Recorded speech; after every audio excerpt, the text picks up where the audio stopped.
जय संतोषी माँ। संतोषी माता व्रत कथा। एक गांव में एक बुढ़िया रहती थी जिसके 7 बेटे थे। 6 बेटे कमाने वाले थे और एक बेटा निकम्मा था। बुढ़िया माँ 6 पुत्रों का झूठा 7वें पुत्र को देती। 7वां पुत्र एक दिन अपनी पत्नी से बोला, देखो मेरी माता का मुझ पर कितना प्रेम है। वह बोली, क्यों नहीं, सबका झूठा बचा हुआ तुमको खिलाती है।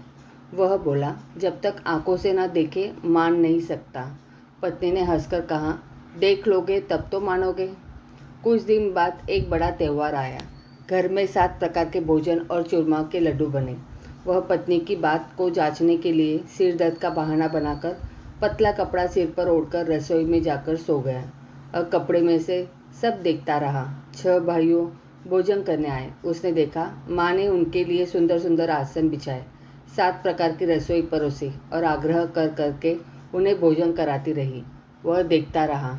6 भाई भोजन कर उड़ गए। तब माँ ने उनकी 5 थालियों में से लड्डुओं के टुकड़ों को उठाया और एक लड्डू बनाया।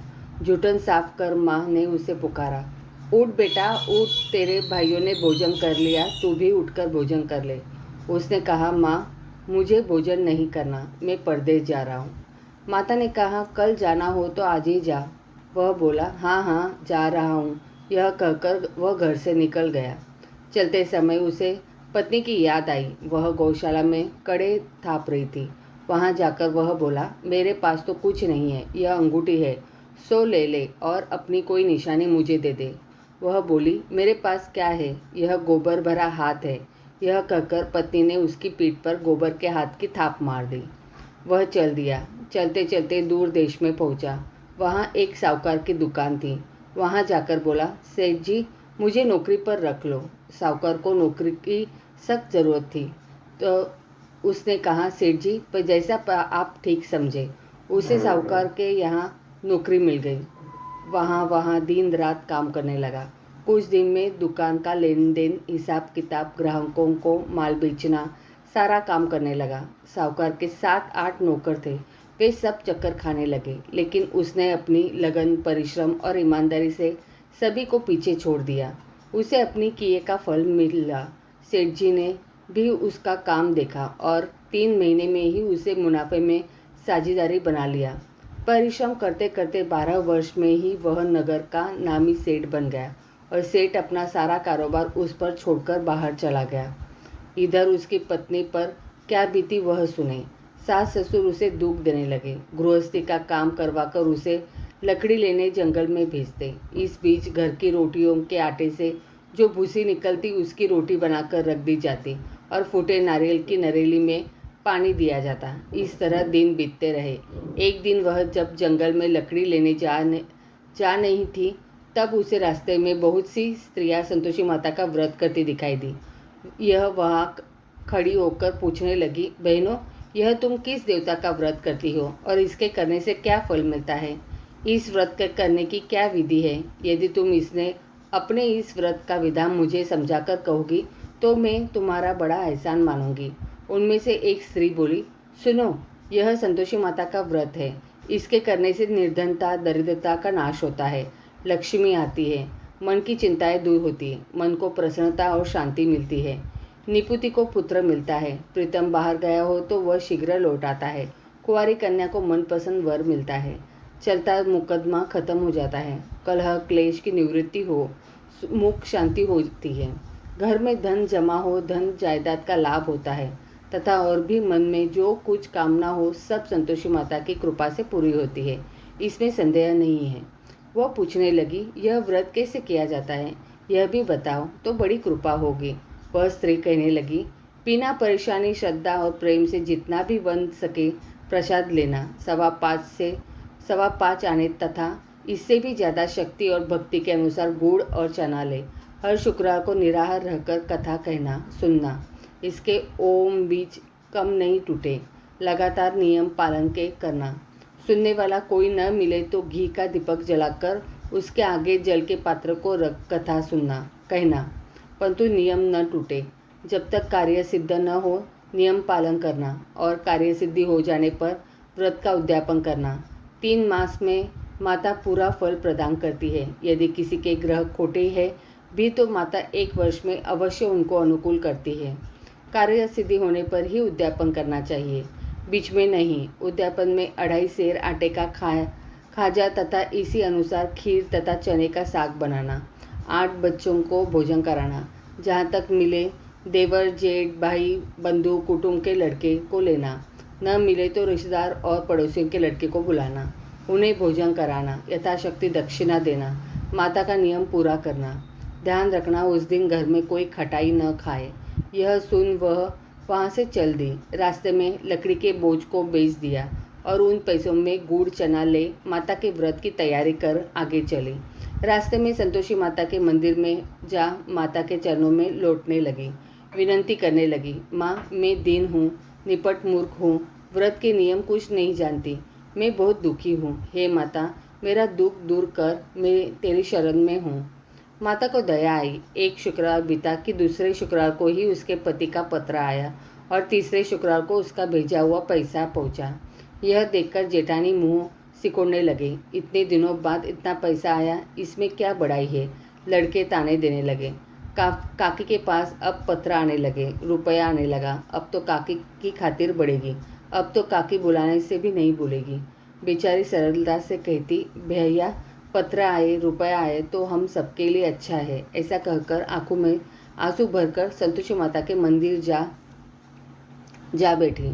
मातेश्वरी के चरणों में गिरकर रोने लगी। माँ ने तुमसे पैसा नहीं मांगा, मुझे पैसे से क्या काम, मुझे तो अपने सुहाग से काम है, मैं तो अपने स्वामी के दर्शन और सेवा मांगती। तब माता ने प्रसन्न होकर कहा, जा बेटी तेरा स्वामी जल्दी ही आएगा। यह सुन खुशी से बावली हो वह घर आकर काम करने लगी। संतोषी माँ विचार करने लगी, इस भोली पुत्री से मैंने कह तो दिया कि तेरा पति शीघ्र आएगा, पर आएगा कहाँ से, वह तो इसे स्वप्न में भी याद नहीं करता। उसे इसकी याद दिलाने तो मुझे ही जाना पड़ेगा।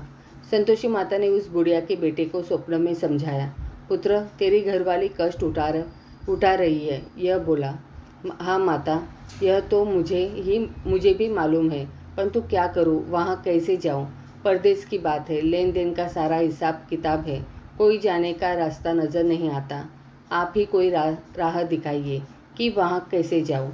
माँ कहने लगी, सवेरे नहा धोकर संतोषी माता का नाम ले, घी का दीपक जला, दंडवत कर और दुकान पर जा बैठना। देखते देखते तेरा लेन देन चुक जाएगा, जमा माल बिक जाएगा, सांझ होते होते धन का ढेर लग जाएगा।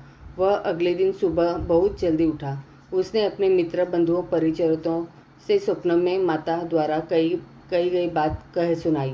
वे सब उसकी बात सुनकर उसकी खिल्ली उड़ाने लगे। वे कहने लगे कि कभी सपने की बात भी सच होती है।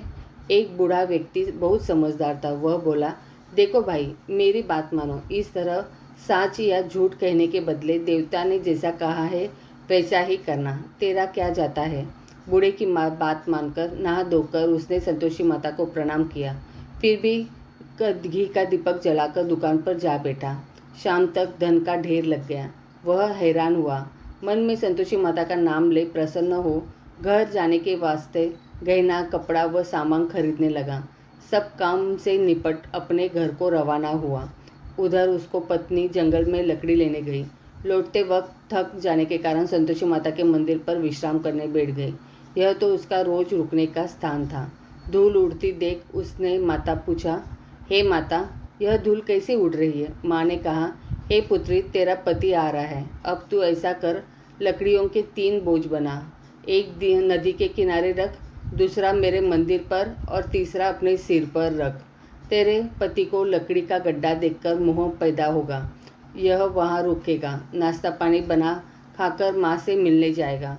तू लकड़ी का बोझ उठाकर जाना और बीच चौक में गड्ढा डालकर 3 आवाज़ें जोर से लगाना, लो सासू जी लकड़ी का गड्ढा, लो भूसी को रोटी दो, नारियल खोपरे में पानी दो, आज कौन मेहमान आया है। संतोषी माता की बात सुनकर वह बहुत अच्छा माँ कहकर प्रसन्न मन से लकड़ियों के 3 बोझ बना लाई। एक नदी के तट पर, दूसरा माता के मंदिर पर रखा। इतने में ही मुसाफिर वहां आ पहुंचा। सूखी लकड़ी देख उसको इच्छा हुई कि अब यही विश्राम कर ले और भोजन बनाकर खा पीकर गांव चले। इस प्रकार भोजन कर विश्राम कर वह अपने गांव में आ गया। उसी समय बहू सिर पर लकड़ी का गड्ढा लिए आई। उसने गड्ढा को आंगन में डाल जोर से 3 आवाज़ें दी।